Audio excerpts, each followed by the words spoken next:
আদিম ভূমি সন্তান অসমৰ সোণোৱাল কছাৰীসকলৰ এয়া আৰাধ্য খিংখিং বাইথ দেৱতাৰ আজি বাইথ পূজা। আমি এই বাইথ পূজাতে সকলো অসমবাসীলে সমগ্ৰ দেশবাসীলে আমি সৰু অসম সোণোৱাল কছাৰী ছাত্ৰ সন্থাৰ তৰফৰ পৰা আমি শুভেচ্ছা জ্ঞাপন কৰিছোঁ।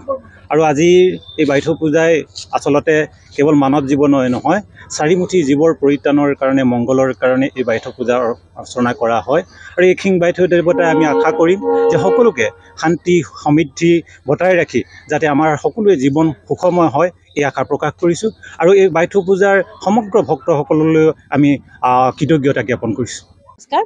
আজি আমাৰ সোণোৱাল কছাৰী সমাজৰ আৰাধ্য দেৱতা খিং বাইথ দেৱতাৰ পূজা যোৱাকালিৰ পৰা চলি আছে। যোৱাকালি দেওবাৰ দেও নমোৱা, আজি সোমবাৰ খিং ৰজাৰ পূজা, কাইলৈ বিহু নমোৱা আৰু পৰহিলৈ বাগদেউ পূজা। এই 4 দিনীয়া কাৰ্যসূচী অনুষ্ঠিত হয়, সদায় হৈ আহিছে।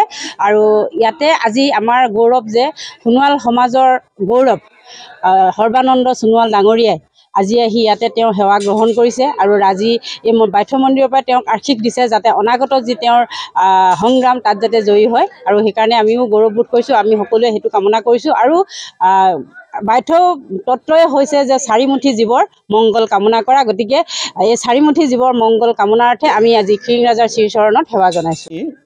কোনো স্বাৰ্থ নিজৰ স্বাৰ্থ সিদ্ধিৰ কাৰণে নকৰে, এইটো মানে সামূহিক গোটেই আমি চাৰিমুঠি জীৱৰ উদ্ধাৰৰ কাৰণে ইয়াতে মানে প্ৰাৰ্থনা জনোৱা হয়।